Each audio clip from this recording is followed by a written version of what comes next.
በስመ አብ ወወልድ ወመንፈስ ቅዱስ አሐዱ አምላክ አሜን። እውነተኛ ፍቅር ሲባል ምን ትረዳላችሁ? ዓለም በየቀኑ በሚያሳየንና ጥቅምን መሰረት ባደረገ ፍቅርና ዋጋ በተከፈለበት መለኮታዊ ፍቅር መካከል ያለው ልዩነት ምንድነው? ዛሬም ስለ ወንጌል ቃል ያልሰማ ሃይማኖት የሌለው ሰው በቀር ብዙ አይደለም።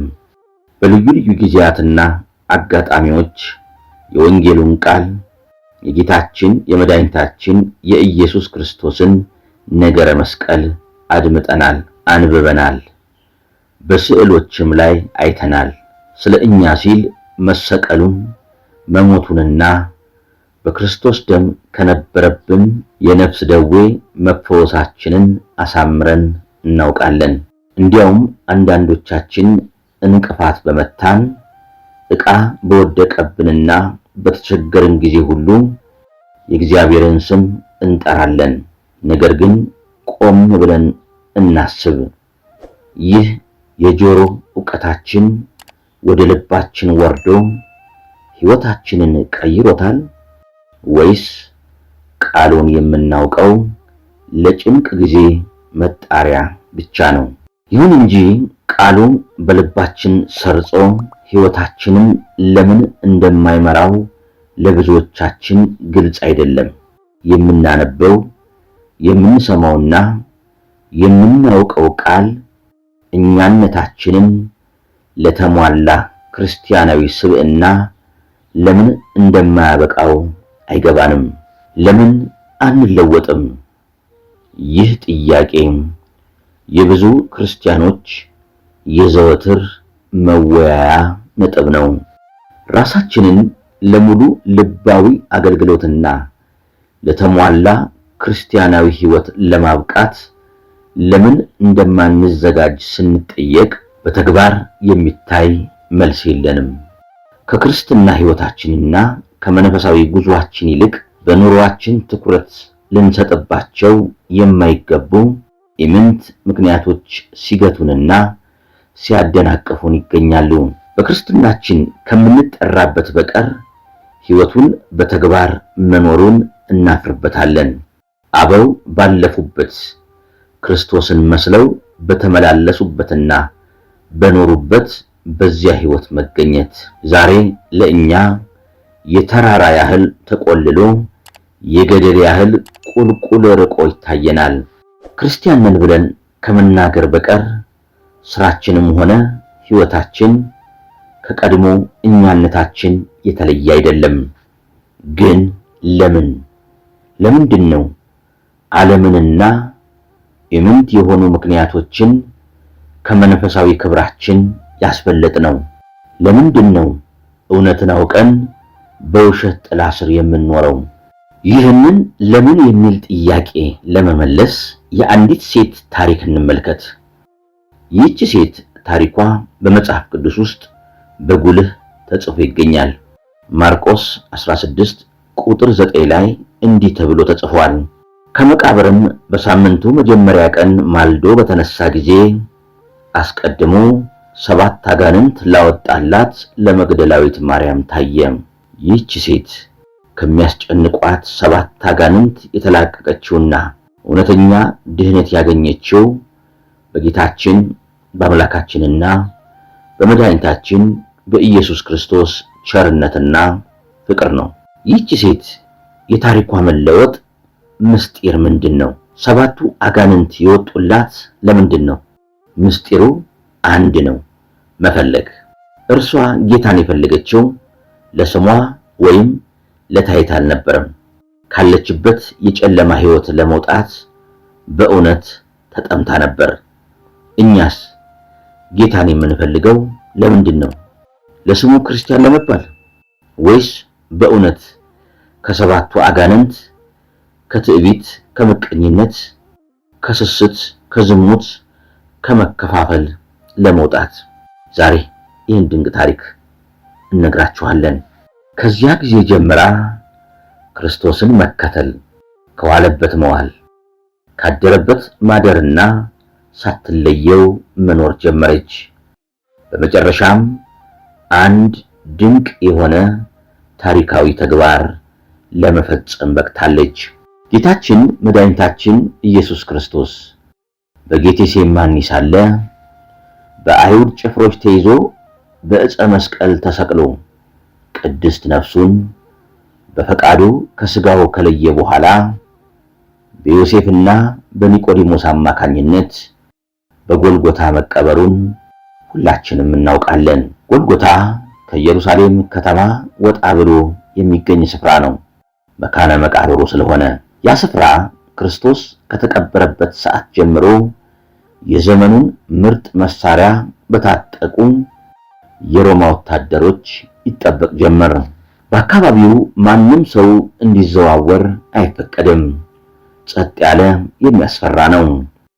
የሁሉ ጋጋታ ክርስቶስን ደቀ መዛሙርቱ ወስደውት ተነስቷል ብለው እንዳያስነግሩ እንዳያወሩ ነው።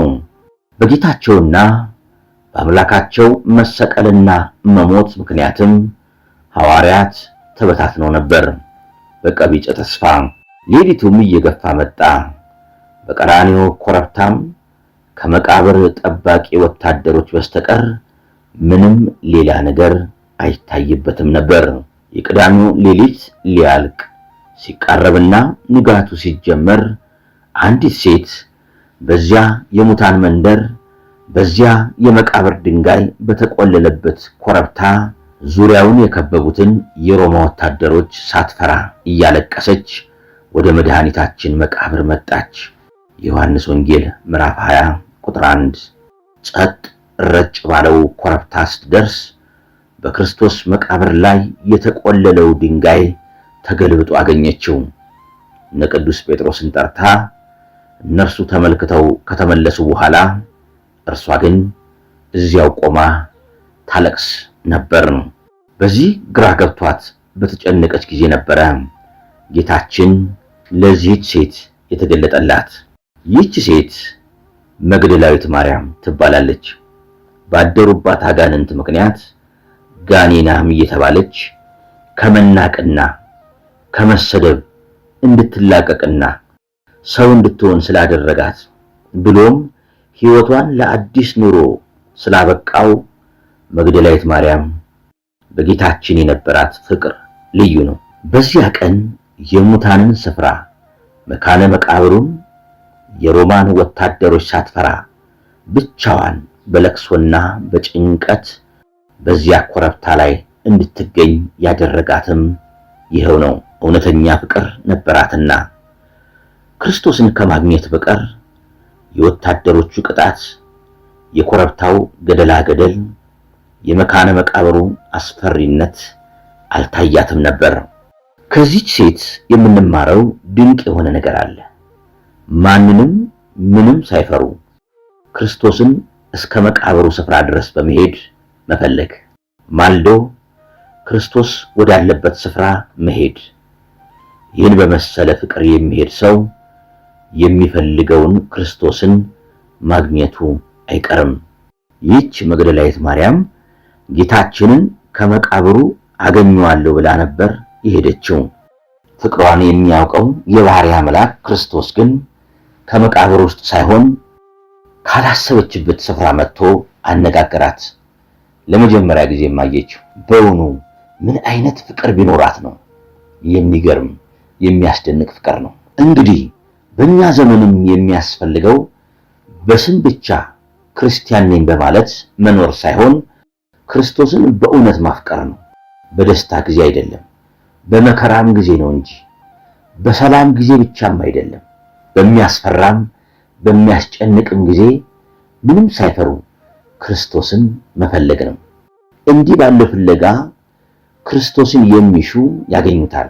ዛሬ ክርስቶስ የተቀበረበት መካነ መቃብር ጎልጎታ ቤተክርስቲያን ነች። ስለዚህ በስሙ የተጠራንበትን ክርስቶስን ለማግኘት ጉዞ መጀመር ያስፈልጋል። ዛሬ የሰው ልጅ ክርስቶስን የት ሊያገኘው እንደሚችል ባለማወቁ መንገዱ ወደ ተለያየ አቅጣጫ አዘንብሏል። ጎልጎታን ማግኘት አልተቻለውም። ጎልጎታን ወይም ቤተክርስቲያንን ትቶ በሌላ ስፍራ ክርስቶስን አገኛለሁ ብሎ መፈለግ ሞኝነት ሞኝነት ከመሆኑም ሌላ አለማስተዋል ነውና ይህንን ሰው ሁሉ ሊያውቀው ይገባል። መግደላዊት ማርያም ክርስቶስ የተቀበረበትን ስፍራ አወቀች። ከዚያም ልታገኘው ሄደች። አገኘችውም፣ አነጋገራትም። እንግዲህ የዘመናችን ክርስቲያንን ባዮች ከሁሉ በፊት የክርስቶስን መቃብር ማወቅ አለብን። ወደ መቃብሩ ስፍራ ጎልጎታ ወጥተን ብንፈልገው እንደምናገኘው አምነን እርሱን መሻት ይኖርብናል። ያለበለዚያ እኛ ጎልጎታ በመሰለን ወይም እኛ ጎልጎታን አስመስለን በሰራነው ስፍራ ክርስቶስን ለማግኘት መሞከር ሞኝነት መሆኑን ልንገነዘብ ይገባል። ስለዚህም የጌታችን አማናዊ ሥጋና ደም የሚገኝባት ጎልጎታ ቅድስት ቤተክርስቲያን መሆኗን አውቀን ዘወትር የሚያግደን ምንም ነገር ሳይኖር ፍጹም በሆነ ፍቅር መድኃኒታችንን መሻት ይገባናል። ዛሬ በእውነትና ሕይወት በሚገኝበት የተለወጠ አዲስ ሕይወት የሚመላለስ የፍጹም ፍቅር መገለጫ የሚሆን ሕይወት ያለው ክርስቲያን በመጥፋቱ የሰው ሕይወት ተዘበራርቆ ይታያል። ክርስትና ሕይወት ነው። ሕይወትነቱ ደግሞ እስከ ጎልጎታ እንጂ በደከሙበት እያረፉ የሚጓዙት መንገድ አይደለም። የተቀበረውን ክርስቶስን እስከ ማግኘት ድረስ ሊዘልቅ የሚገባው ሕይወት ነው። ታዲያ ክርስቶስ ወደ ተቀበረባት ሥጋውና ደሙ ለምዕመናን ሕይወት ሊሆን ወደሚፈተትባት ቅድስት ቤተክርስቲያን ማን ሄዷል? ማንስ ክርስቶስን አግኝቷል? ይህ ጥያቄ የሁላችንንም የልቡና በር የሚያንኳኳ ነው። ስለዚህም መልስ ልንሰጥ ይገባል። ቅዱስ ሥጋውንና ክቡር ደሙን እስከ መቀበልና ክርስቶስን በስም ሳይሆን በሕይወት እስከ ማግኘት ያልደረሰ የክርስትና ሕይወት ጎዶሎ ነው። አካላችን ከክርስቶስ ጋር ኅብረት የሚኖረው ክርስቶስን በፍጹም ፍቅር ሽተን ያገኘነው በውስጣችን ያደረግነው እንደሆነ ነው። ስለዚህ ራስን በመለወጥ ከተሸከምነው የተለያየ የሥጋ ፈቃድ በማላቀቅ ጉዟችን ወደ ጎልጎታ ወደ ጌታችን መቃብር መሆን አለበት። በዚያ ክርስቶስን ለማግኘት የመድኃኒታችን የሥጋውና የደሙ ማደሪያዎች በመሆን እኛም ለክርስቶስ ያለንን ፍጹም እውነተኛ ፍቅርና ታማኝነት ማረጋገጥ አለብን። ነፍሳችን ዘወትር ከክርስቶስ ጋር መነጋገር አለባት።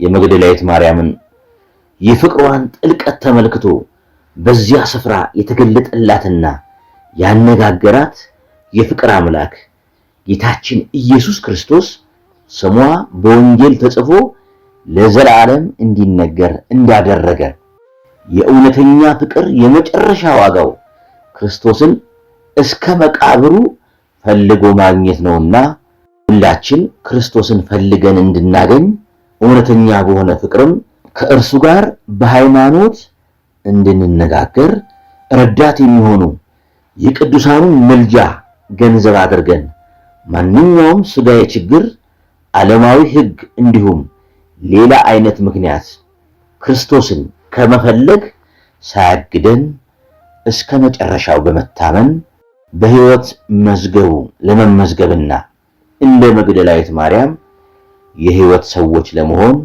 እግዚአብሔር ይርዳን። ወስብሐት ለእግዚአብሔር።